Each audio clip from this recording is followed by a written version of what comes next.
Oke, halo sahabat ngelamun, bagaimana kabarnya? Semoga kalian tetap baik-baik saja ya. Siapa di antara kalian yang sering melakukan hubungan jarak jauh? Atau yang sedang melakukan hubungan jarak jauh? Pasti sangat sulit sekali untuk menahan rindu untuk tidak bertemu ya, sobat ngelamun. Ke bar sama Mbak Merah sama Mas Anwar. Sampai jam berapa di sana? Tapi Mbak Merah balik duluan sih. Dia cuma minum segelas doang terus dia balik. Hati-hati, takutnya kalian seperti Sadali di film satu ini. Niat hati ingin menuntut ilmu di kota orang, malah kepincut dengan janda anak satu dan kehilangan cinta sejatinya di kampung halaman.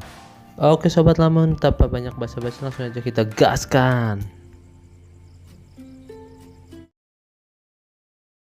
Film akan berfokus kepada seorang pemuda yang bernama Sadali asal dari Sumatera Barat, tepatnya dari Padang Pariaman. Dan inilah sebuah karya Pidi Baik Hidup Terlalu Banyak Kamu tahun 2024. Sadali adalah seorang mahasiswa seni rupa asal Padang Pariaman yang bercita-cita kuliah di salah satu universitas seni rupa yang berada di Yogyakarta. Dan dengan kebetulan ternyata beasiswanya diterima di Institut Seni Rupa Yogyakarta atau ISI. Lalu Sadali pun langsung meminta izin kepada ayahnya. Dari mana ya tahu cocok tuh ya? Makanya ta'aruf. Namun ternyata ayahnya Sadali mempunyai sebuah permintaan untuk Sadali bertaaruf dengan seorang perempuan bernama Arnaza. Dan mau tidak mau Sadali pun mengiyakan permintaan ayahnya tersebut. Nantinya sama dia, keberatan enggak? Kemudian sebelum Sadali berangkat ke Yogyakarta, ia pun menyempatkan waktu untuk bertemu Arnaza. Kemudian Sadali pun membawa Arnaza ke sebuah bukit tinggi di Sumatera Barat. Dan di sana Sadali pun menceritakan semua keinginan dan cita-citanya kuliah di Yogyakarta. Kalau di Jogja ada yang lebih indah, udah juga lupa akan keindahan di sini. Hari keberangkatan Sadali pun tiba. Ia pun tiba di Yogyakarta pada saat itu. Dan ketika ia sedang di universitasnya, ia dihampiri oleh teman lamanya yang bernama Budi. Lalu kemudian di sini Budi merekomendasikan sebuah kos-kosan untuk Sadali. Kemudian pada sore harinya Budi pun langsung mengajak Sadali mendatangi kos-kosan tersebut. Di mana ternyata kos-kosan tersebut dekat dengan sebuah galeri seni rupa yang sedang mengadakan sebuah pameran. Ini Grace, alumni seni rupa luar negeri. Kemudian Sadali pun diperkenalkan dengan Grace, yaitu adik pemilik kosan tersebut dan sekaligus ketua yang menyelenggarakan pameran seni rupa di tempat tersebut. Kemudian setelah mereka berbincang cukup lama, Sadali pun diajak bertemu kakaknya yang bernama Mera. Yang pada saat itu Sadali pun langsung terpana melihat kecantikan Mera. Dan kedatangan Sadali pun disambut hangat oleh Mera. Tahu dari berita kampus? Oh, kamu anak isi. Anak bapak dan ibuku, Mbak. Kemudian Sadali pun diajak ke rumah lamanya Mera yang akan dikontrakan kepada dirinya. Kemudian di sini juga Mera memberikan harga yang cukup terjangkau kepada Sadali. Dan tak lama dari itu Budi pun dipanggil oleh Mera dan memperingatkan Budi untuk tidak mabuk-mabukan di kosannya Sadali. Kemudian tak lama dari itu anaknya Mera yang bernama Kikan baru pulang dari sekolahnya. Dan di sini terlihat begitu kagetnya Sadali mengetahui bahwa Mera sudah menikah dan memiliki seorang anak. Kemudian pada malam harinya Sadali pun tidak lupa menuliskan surat untuk Arnaza karena pada saat itu telepon sangat sulit ditemukan. Setelah menuliskan surat untuk Arnaza, Sadali pun menghampiri sebuah kelompok yang sering melakukan aksi coret-coret tembok atau membuat sebuah grafiti di wilayah sekitar kosannya Sadali. Namun aksinya itu tidak bertahan lama dikarenakan aksi Sadali pun dipergoki oleh warga sekitar. Kemudian pada keesokan harinya, Grace memberitahukan Mbak Mera bahwa ada yang mencoret-coret mejanya di restoran. Dan ternyata orang itu ialah Sadali. Ini mau nongkrong aja di kamarnya Sadali. Bukannya marah kepada Sadali, Mbak Mera pun malah menyuruh Sadali untuk melanjutkan aksi gambarnya. Kemudian pada malam harinya ketika Mbak Mera sedang mencuci piring, Serious? Or we just don't get divorced, Mera? Mbak Mera pun teringat perihal suaminya yang telah membohonginya selama bertahun-tahun. Ia mengaku belum pernah menikah sebelumnya sebelum ketemu dengan Mbak Mera. Kemudian tak lama dari itu Sadali pun ke dapur untuk memasak sebuah mie instan. Dan sedikit-sedikit mereka berdua pun mulai berbincang. Banyak dokumen pribadi yang harus diselesaikan. Kemudian dikarenakan hari sudah malam, Mbak Mera pun menitipkan kunci restorannya kepada Sadali, di mana ia akan pulang duluan. Dan Mbak Mera pun menyuruh Sadali untuk memastikan seluruh pintu dan jendela sudah terkunci. Dan setelah itu pun Mbak Mera pergi untuk pulang. Namun nampaknya di luar ternyata Mbak Mera mengalami problem pada mobilnya. Dan pada saat itu pula Sadali akan keluar mencari angin. Dan Sadali pun menawarkan dirinya untuk mengantarkan Mbak Mera untuk pulang berjalan kaki. Lalu kemudian pada malam itu pun pertama kalinya Sadali mengantarkan pulang Mbak Mera. Lalu kemudian di keesokan harinya Sadali pun diberi tugas oleh dosennya untuk menggambar sebuah objek makhluk hidup. Dan ketika ia melihat cat air, ia pun teringat Arnaja yang memberikannya kepada dirinya pada saat ia akan berangkat ke Yogyakarta. Sementara itu di Padang ternyata surat Sadali sudah sampai kepada Arnaza. Lalu Shin pun berpindah lagi kepada Sadali di mana sore harinya Sadali melihat Mbak Mera sedang berbincang dengan seorang laki-laki di restorannya. Mas Anwar ini kurasinya, skupnya tuh se-Asia Tenggara. Dan ternyata laki-laki tersebut ialah Mas Anwar, salah satu kurator terkenal di Yogyakarta. Semoga suatu hari nanti kamu bisa dipilih oleh kurator sekelas Mas Anwar ya. Semoga suatu hari nanti aku bisa milih kuratorku sendiri. Kemudian setelah kepergian Mas Anwar, Sadali pun menemani Mbak Mera untuk berkebun di belakang rumahnya. Dan ternyata di sini Mbak Mera sangat menyukai bunga mawar dan selalu berusaha untuk menanamnya sendiri di kebunnya. Kemudian di sini Mbak Mera pun menceritakan sedikit tentang mantan suaminya Smith, di mana ia berbohong kepada Mbak Mera perihal pernikahannya dengan seorang wanita asal Australia. Di sisi lain ternyata Arnaja selalu menunggu surat-surat yang dikirimkan oleh Sadali dari Yogyakarta. Kemudian tak lama dari itu ibunya Sadali pun menghampiri rumah Arnaja dan memberikan surat dari Sadali.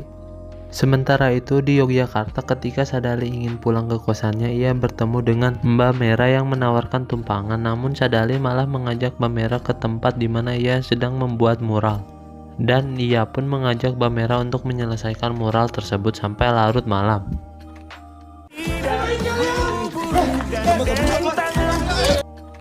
Kemudian setelah dikejar-kejar warga, Sadali pun mengajak Mbak Mera untuk ke sebuah danau. Dan pada saat itu pula perasaan keduanya pun mulai tumbuh. Kemudian di keesokan harinya Budi mengajak Sadali untuk menghadiri sebuah pameran lukisan. Aku kenal sih sebetulnya sama Pak Jim. Kemudian pada malam harinya Sadali pun menanyakan perihal Pak Jim kepada Mbak Mera. Dan di sini semakin terlihat antara perasaan Mbak Mera dengan Sadali pun mulai tumbuh. Namun tak lama dari itu Mas Anwar datang ke restoran Mbak Mera dan mengajak Mbak Mera untuk minum bir di luar. Katanya kamu menyebalkan.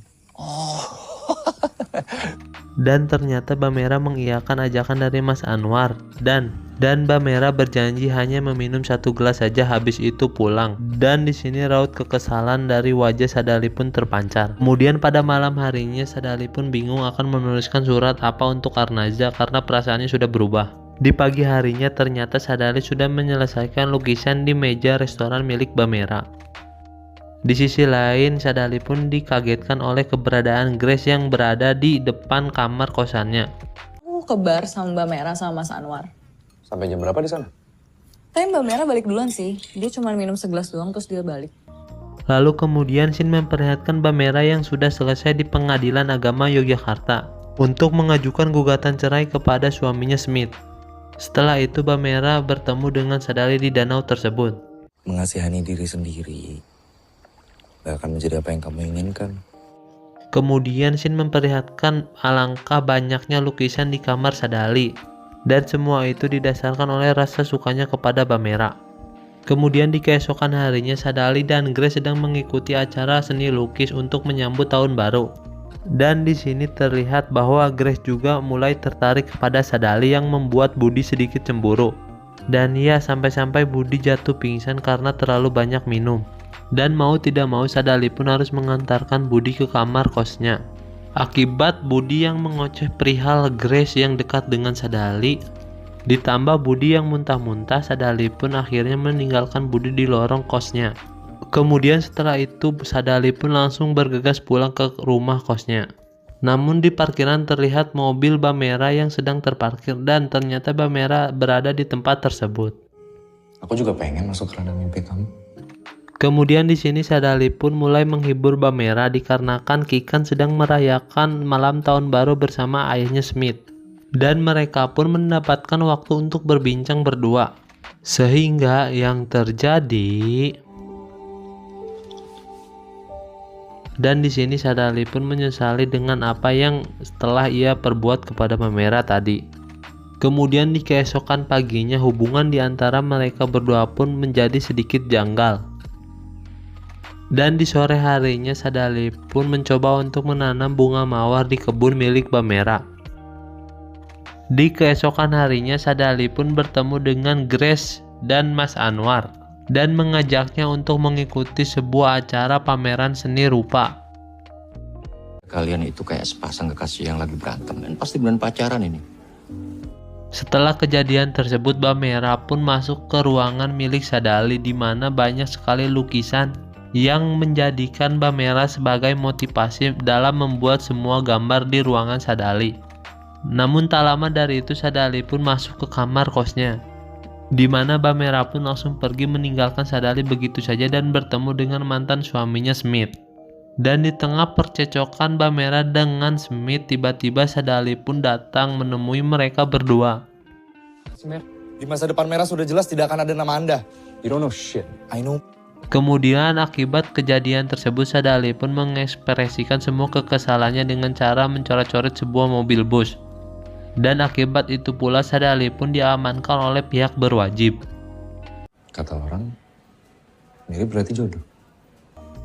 Dan ya, Bamera pun datang untuk menebus Sadali hingga yang terjadi, semenjak hari itu hubungan Sadali dengan Bamera pun semakin dekat. Dan Sadali pun mulai memikirkan untuk berkata jujur kepada Bamera perihal hubungannya dengan Arnaza. Kemudian di hari kelulusan Sadali pun ditemani dengan Bamera dengan anaknya Kikan. Dan pada saat itu pula kabar kelulusan Sadali pun sampai di telinga kedua orang tuanya. Dan ternyata Sadali pun menuliskan sebuah surat permohonan maaf kepada Arnaza untuk tidak melanjutkan hubungannya. Bahkan sampai-sampai Sadali pun dimusuhi oleh ayahnya sendiri akibat perlakuannya kepada Arnaza. Terus Arnaza gimana?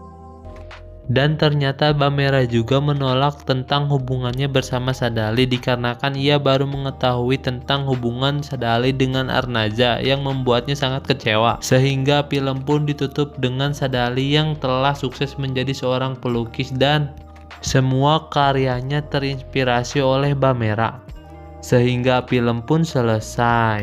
Bagaimana Sobat Lamun, kisah Sadali ini sangat menyedihkan sekali bukan? Nilai-nilai yang terkandung dalam film ini ialah jika kalian mencintai seseorang dan hubungan kalian masih terikat dengan orang lain, maka sebaiknya kalian harus berterus terang dan memutuskan salah satu di antara mereka. Jangan sampai telat ya Sobat Lamun. Oke Sobat Lamun, jika kalian suka dengan konten-konten seperti ini, jangan lupa untuk tekan like, comment, dan subscribe. See you to the next video. Bye bye.